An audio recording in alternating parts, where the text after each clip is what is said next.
Okay, so today we'll be discussing about cirrhosis. Cirrhosis is a progression that generally comes after extensive liver damage. To put it in another way, you can tell that cirrhosis is a condition in which your liver will not be able to reverse its damage anymore. Okay, fibrosis has occurred, scarring has started to take place, and from then onwards, your liver will not be able to regenerate back to its normal condition. That is a condition that is cirrhosis. Okay, up to cirrhosis, let's suppose even if it is steatosis, the progression will be that. Show you one image for the progression. Hold on. See, this is the progression of the image. Now let's suppose this is only stages of liver damage. It can be mediated through several things, in the sense that several different factors can cause liver damage. Let's suppose we are talking about alcohol being one factor.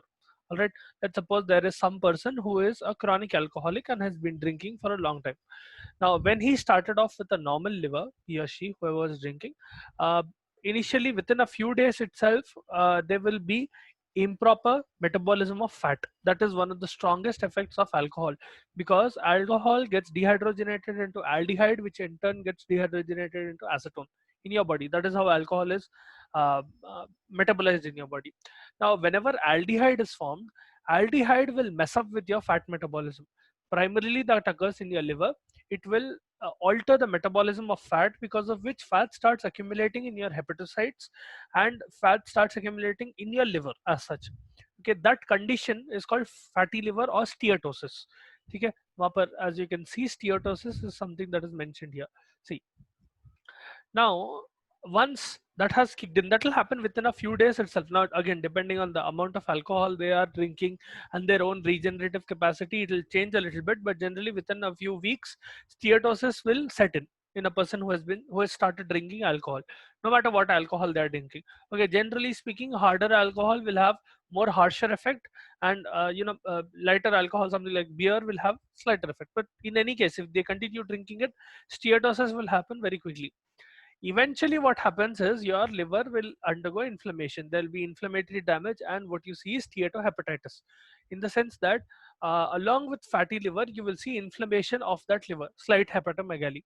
Okay, after this your liver will start regenerating, in the sense that obviously whenever there is damage, your cells will try to recuperate, and you already know that liver has one of the best regenerative properties in your whole body.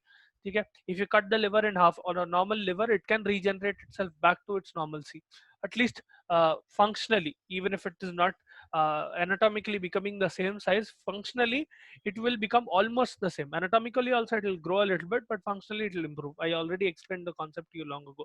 Each cell will work more than it used to. That is why its overall output will increase.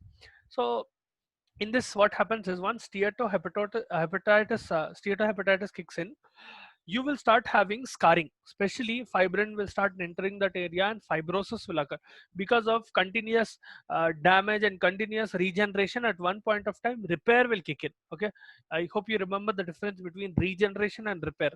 Regeneration may you get the cell back, repair may you get scar tissue back. Okay, fibrosis kicks in, so fibrin strands start coming in, and slowly scars start forming. At one point of time, what will happen is that fibrosis will become so extensive that small nodules will be formed.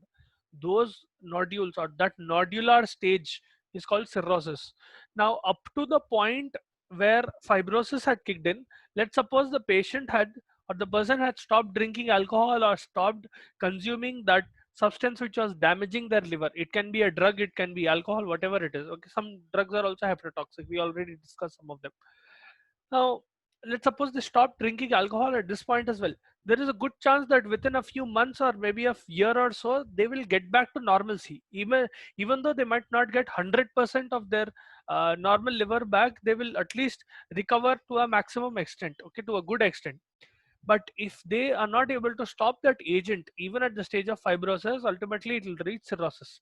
Cirrhosis is the point at which your liver's regenerative capacity will sharply decrease, and even if you stop drinking alcohol or you stop consuming that hepatotoxin, at that point your liver will not go back to normal.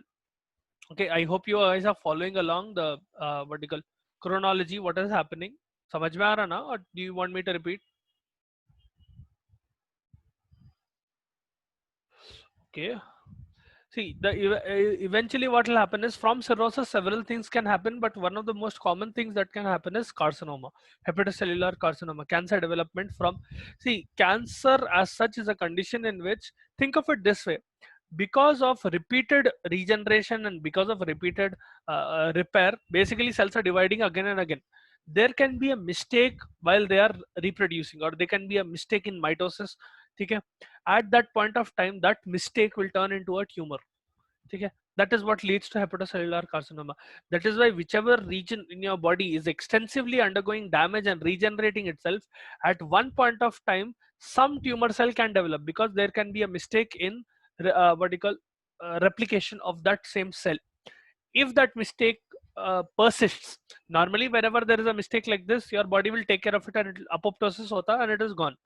But sometimes if the tumor persists for a long enough time, it will develop into cancer. The same thing will happen here, wherein a cirrhosis is a stage where extensive damage has already occurred, and even though slight regeneration is occurring, there is more damage than your body can cope up. Okay, leading to carcinoma eventually. Okay, I hope that is a general picture of carcinoma, cirrhosis. Now I'll explain the different types of cirrhosis, at least some of them. You have in your portion 8 different types. We'll discuss them briefly. Think of it like a big answer, but with a lot of side headings or subcategories. Okay, to be easier for you to memorize and understand. So, alcoholic cirrhosis being the first one. Now, as I told you, alcoholic cirrhosis is due to chronic alcohol consumption. Now, generally, the quantity and duration of drinking are necessary to cause this. Largely vary from person to person. Now, depending on what type of alcohol someone is drinking and what kind of regenerative abilities they had before drinking, and depending on for how long they have been drinking, all of those will be different factors. So it is very individualistic. You cannot exactly tell one person will have cirrhosis within a few years, or the other person will take the same amount of time if they are consuming the same alcohol for same amount of time. For example, let's suppose I take person A and person B. Okay, both of them are drinking some hard alcohol. Generally it is believed that around 80 grams of alcohol, it will vary from men to women. Okay, women will generally have a lower this thing. It will take only around 35 to 40 grams of alcohol per day for the same duration for a lady to develop cirrhosis than a man. Basically the regenerative capacity of a man's liver is slightly better. Okay, now यहाँ पर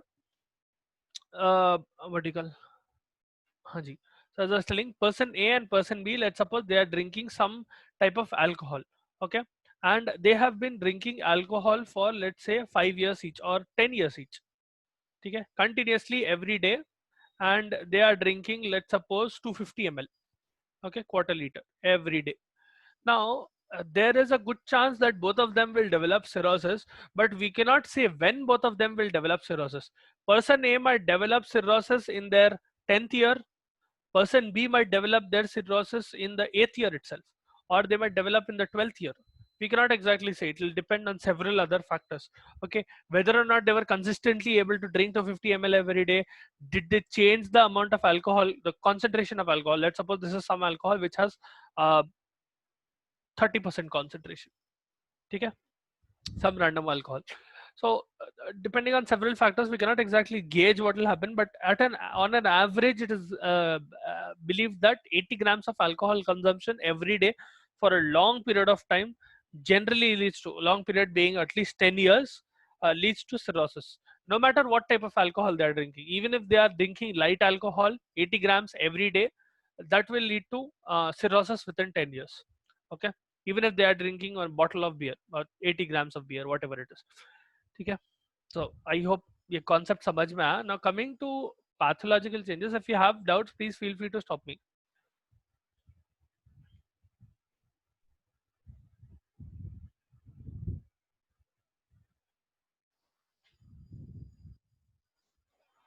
हाँ जी. Now coming to pathological changes that occur in your liver. Okay, first and foremost is that your liver will become large and fatty. I told you steatosis will kick in. Liver becomes large, fatty, and weighs around 2 kilos. By the way, yesterday I asked you a question. What is the weight of liver? Normal weight of a liver? 1500 grams. 1500 grams. 1.5 kilo की रहती है. अच्छा. The range है शायद ना between men and women? Approximately. Okay, ठीक है. Something is better than nothing. I'll take that. Um, right. I asked you another question. I remember. I forgot the question. Well, anyway, if I remember, I'll ask you again. Right. Liver become large, fatty, and it'll weigh around 2 kilos. Lobular architecture changes. Lobular architecture changes. Now we already know that your hepatocyte. One second, I'll show you one image. It'll be easier for you to understand that way. हाँ जी, ये देखो. So you have your normal. See, look at the normal liver what do you call arrangement, lobular arrangement. यहाँ पर you have hepatocytes that are arranged in such a fashion they are somewhat hexagonal in shape.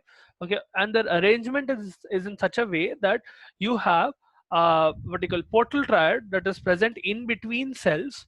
Okay, each cell is covered with 6 portal triads. If you take one single cell, all of them are covered with each one is covered with 6 portal triads, and you have a central vein in between, right? This is a normal lobular architecture wherein you can get a central lobular zone. You will have zones in between. I need not go into the anatomy of liver cells, but yahan par this is the normal what you call arrangement of your lobules. Whenever cirrhosis kicks in, what will happen is lobular architecture will get disarranged, in the sense that look at the image down below. You can initially see here fatty cells are starting to get accumulated. Ultimately what will happen is both hepatocytes and your what do you call the area around your hepatocytes will become fatty. Eventually necrosis will kick in. That is where cirrhosis is coming into picture. You will have necrotic regions as well. I will explain how necrosis will kick in and where all necrosis will occur. But in any case, what will happen because of repeated damage and repeated recovery is that the arrangement that is properly made for your lobules and for your hepatocyte, that will change. Okay, they will not be able to arrange themselves properly. That is what it means for when I tell you lobular architecture changes. Okay, other than that, as you can see here, in between hepatocytes, one thick fibrous septa will develop. Now this can be in between your hepatocytes, it can be attached between your central vein and portal region, so it is invading your what you call hepatocellular space, or it can be from one portal tract to the other, wherein it is occurring in between your hepatocytes, and will become very very thick at one point of time. Okay, because of fibrosis, because of extensive damage, fibrosis occurs, and eventually that fibrosis will need some place to stay, right? So that is where it will start accumulating. So fibrous septa thickens. That is the second pathological change. I hope you guys are following. If you are not, please let me know. I'll repeat again. Then other than that, your hepatic parenchyma or changes in hepatic parenchyma. Okay, what happens? The hepatocytes will undergo slow proliferation, forming regenerative nodules. That is the characteristic feature of your cirrhosis. Small nodules. So now, again and again, as they keep on dividing, ultimately, what will happen is small nodules like this will start forming on the surface of your liver. Okay, initially there will be a few, but eventually, as cirrhosis grows more and more, and most of your liver will get involved, the whole liver will look as if it has been covered in nodules. So you will start seeing nodules everywhere on the liver. Okay, that image which you saw, yahan par, one second. See this image, cirrhosis ka. You can see several of these nodules being present. These small nodules that are covering the whole of the liver. Okay, it will come after fibrosis. Once it kicks in to a very strong degree, that is when this what you call change will occur. Because the what you call hepatocytes that are degenerating, they are not arranged in a proper manner. They will get congested in a way, and they will make these nodules. Ultimately, what happens is necrosis. So there is inflammation,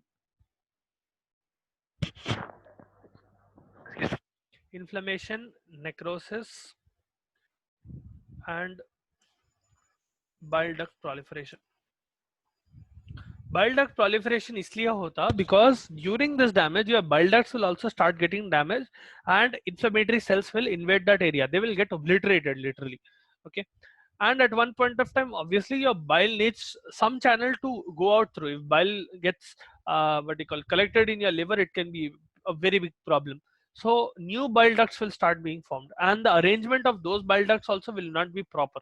Okay, you will see improper bile ducts being improperly formed, and they'll be skewed with varied arrangement of cells.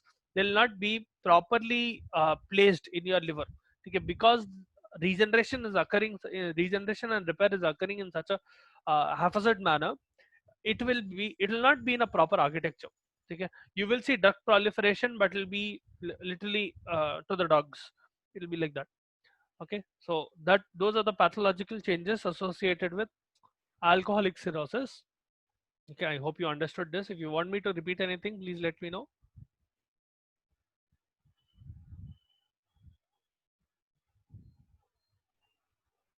Okay, now coming to the next type, post necrotic cirrhosis. Post necrotic cirrhosis is characterized by large and irregular nodules. Okay, there'll be broad bands of connective tissue connecting these nodules, and they will generally occur after hepatitis. So once a patient has, you can also tell that this is something that will occur after acute attacks, rarely after, during chronic hepatitis as well, but you will generally see after severe acute attacks a person is having post necrotic cirrhosis, in the sense that they will start having a lot of irregular nodules being formed and connective tissue bands start being formed. So characterized by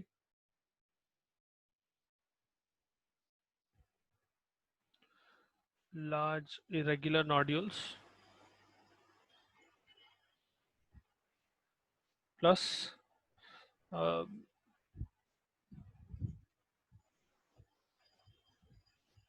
ये connective tissue किधर से आया इधर? Think, how is connective tissue coming into this area and why is it coming into this area? Generally followed by,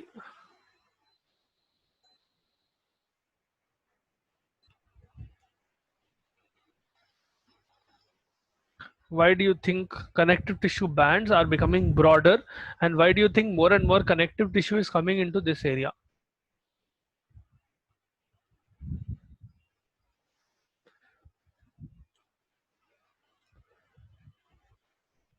अच्छा, think of it this way. I'll give you one clue. Viral hepatitis के बाद हो रहा बोल रहे. Let's suppose someone had a acute viral hepatitis. For example, let's suppose someone had Hep A. ठीक है? Attack of Hep A which caused acute viral hepatitis. What will happen at the end of acute hepatitis? What will be the condition of your liver?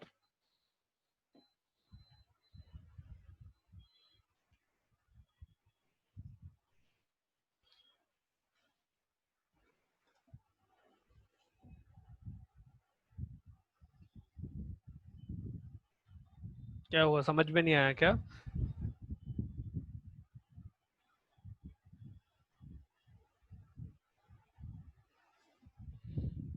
See, you have to give some response or else how will I know?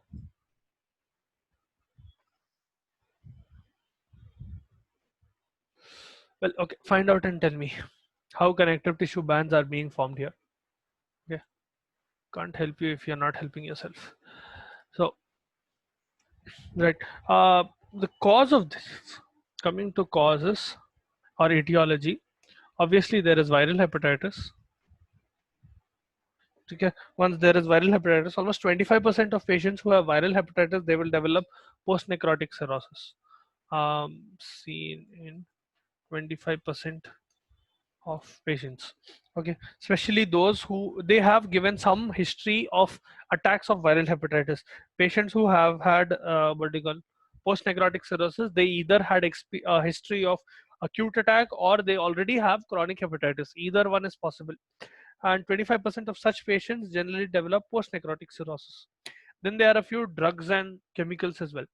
So other than that, phosphorus, mushroom poisoning,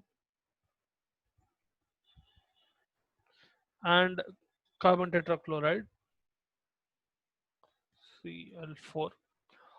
Okay. All of these can cause post-necrotic cirrhosis. There are a few infections that can cause post-necrotic cirrhosis as well. So infections will include brucellosis. You have parasitic infections. Okay. Certain parasitic infections will cause this. Stations. Metabolic disorders. Metabolic disorders like diabetes. And you have advanced ALD, alcoholic liver disease, ALD. Okay. All of these can cause post-necrotic cirrhosis. Now coming to pathological changes, your liver in this will become smaller instead of becoming larger. In this it will become less than 1 kilo in size and the shape will change. So pathological changes, liver becomes smaller, small around 1 kilo, less than 1 kilo actually, less than 1 kilo, and its shape will distort. It will have a lot of irregular scars, irregular and coarse scars, and you will see nodules of varying size. Those nodules can range from 3 mm to a few centimeters. uh, Nodules up here 3 mm to a few centimeters.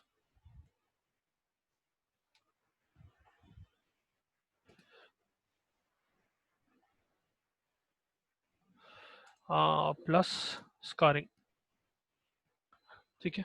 These are characteristic changes of your post-necrotic cirrhosis. Now, obviously, in this also you will see lobular architecture changing, but it is not as extensive as alcoholic liver disease, in the sense that you will see partial scarring, in the sense that, or you will see partial change in lobular architecture. Let's suppose this is your liver, and a small region is getting infected, or a small region is being affected.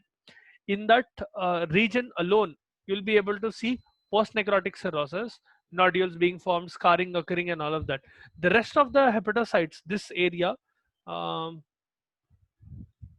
this area, the one that I'm covering in pink, let's suppose this is not affected by that type of what you call damage or post-necrotic damage. In this, the lobular architecture of your hepatocytes will remain normal. All right, you will certainly have uninvolved portal tracts and uninvolved central veins which are not working properly. But as this damage keeps on spreading, you will see that this area becomes larger and larger, and the area which is normal will become smaller. It will happen if it is not stopped in time. Post-necrotic cirrhosis will cover the whole of your liver. You will see fibrous septa dividing these nodules. So extensive fibrous septa formation. Okay, they'll become very thick and they will start separating. These nodules become thick. Other than that, you will see active liver cell necrosis, but it is very inconspicuous, in the sense that only in regions where post-necrotic cirrhosis is occurring, in one small area you will see active necrosis. Generally this happens after necrosis, in the area where necrosis has already occurred, and let's suppose scarring has started to take place. In that area, when post-necrotic cirrhosis has started, you will see small regions which are affected by this. So let's suppose this region is one which has, once again, this is one region which has been affected with post-necrotic cirrhosis. In this whole region, you will see a small area. Let's suppose this green dot. Okay, this green dot represents one small area in which necrosis is active, meaning necrotic damage is occurring, but it will be harder to find. You will have to perform a surgery, or you have to you have to open the liver up and see, to actually observe that liver cell necrosis is occurring. Okay, your fibrous septa will have a lot of inflammatory cells invading the area, and sometimes they will form follicles. Okay, and also you will see proliferation of bile ductules. Bile ductule for proliferation. Proliferation. Please be careful. उसमें the previous one में bile duct proliferation था, इधर bile ductule proliferation है. Okay, there's a big difference between them. Generally speaking, liver cells will vary in size, and multiple large nuclei are common in regenerative cells. Okay, the cells that are regenerating, you will have sometimes you will have pycnosis, or sometimes these nuclei will become very very large of the hepatocytes. That is post necrotic cirrhosis. If you want me to repeat anything, please let me know, or else we'll proceed to the next type.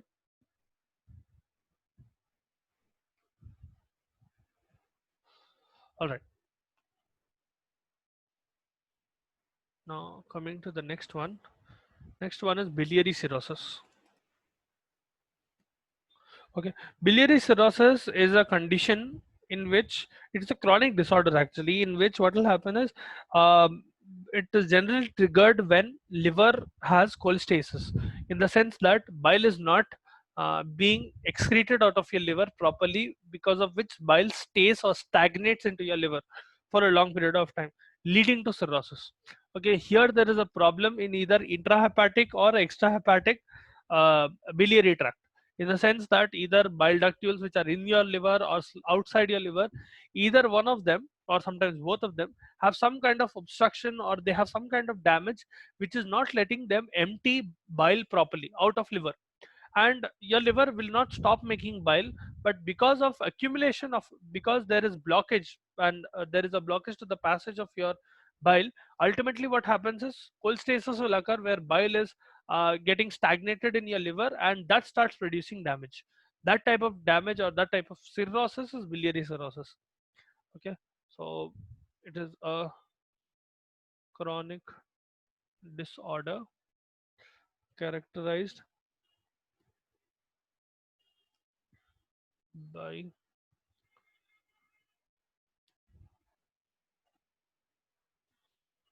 see, it is not just cold stasis. It is not that it has been occurring for a short period of time. It is a condition in which bile has been accumulating in your liver for a long period of time. Let's suppose this is your common bile duct, or let's suppose this is your one of the bile ductules. Okay, यहाँ पर even if it let's suppose there is a gallstone. Okay, even if it is not covering the whole area, let's suppose it only covers this much. Let's suppose the stone is this much, but it will eventually decrease the flow of bile, right? Let's suppose this is the common hepatic duct, or the common bile duct, sorry. So it is blocking a lot of bile that is coming from here. Even though a little bit of bile is able to go here, a lot of it will start accumulating inside, and there will be black flow. There will be increase in pressure. The structures inside your liver will start dilating, along with your gallbladder. Your gallbladder will also get affected to some extent, and your liver will have cirrhosis. Okay, that is long-standing cholestasis. Now, it can be of two types. It can be primary biliary cirrhosis or secondary biliary cirrhosis. There are two types of biliary cirrhosis. So, coming to the first one,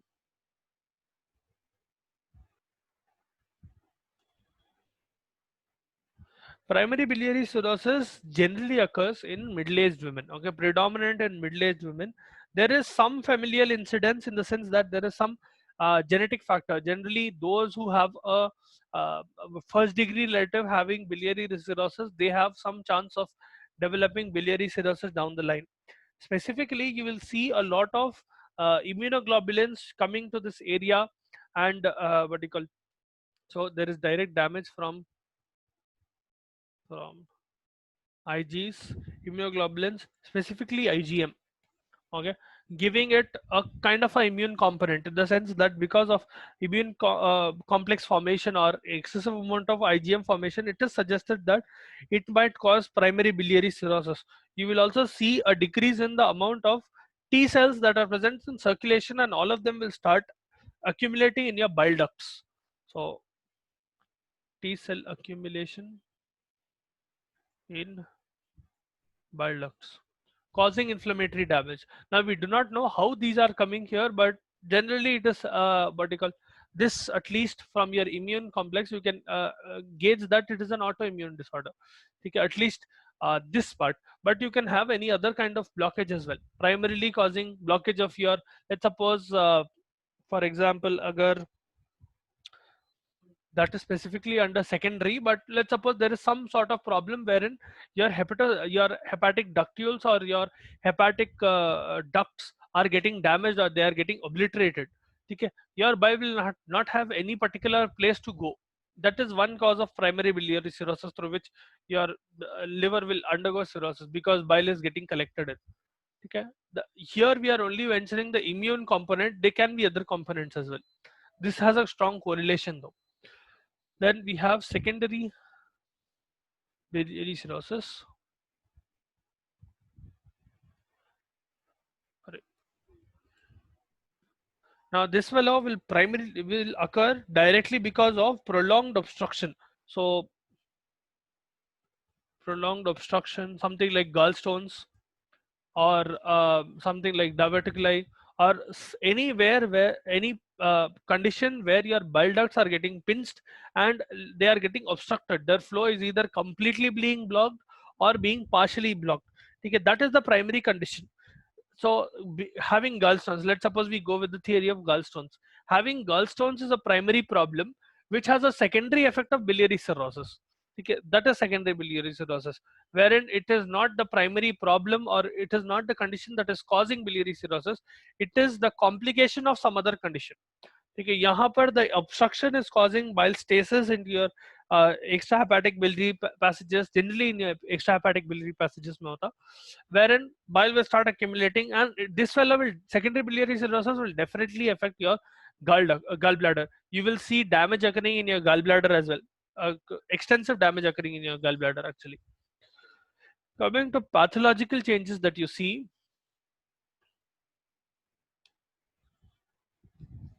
see, both primary and secondary biliary cirrhosis will have a condition where your liver will initially become enlarged because bile is starting to accumulate inside.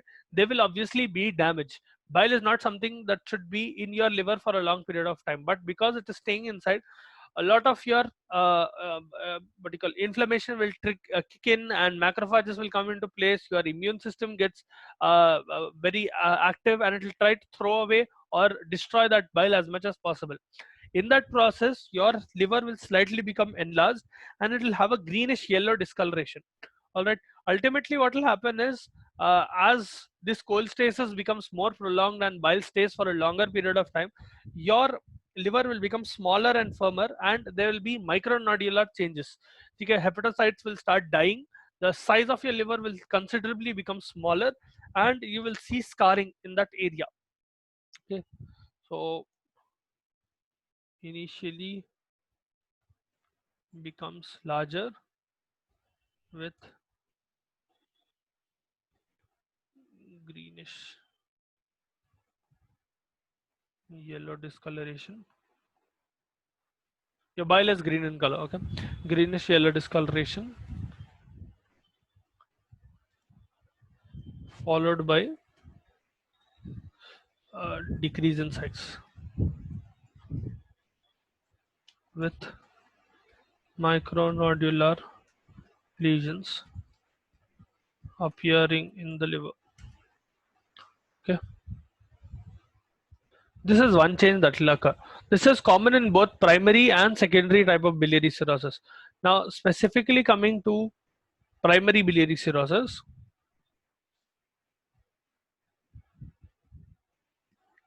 okay, what will happen in this is your liver, even your liver will have non-suppurative kind of destructive cholangitis, in the sense that bile ducts will inflame.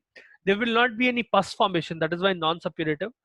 This is a chronic condition. So you will have chronic, because it is occurring for such a long period of time. You obviously have a chronic problem. Non-suppurative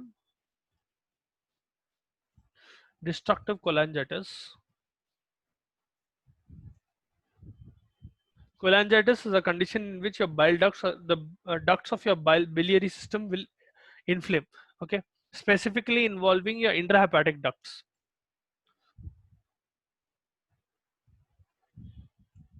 rather than your extrahepatic ducts. There is a problem in your intrahepatic duct itself, either in your ductule or intrahepatic ducts, leading to primary biliary cirrhosis.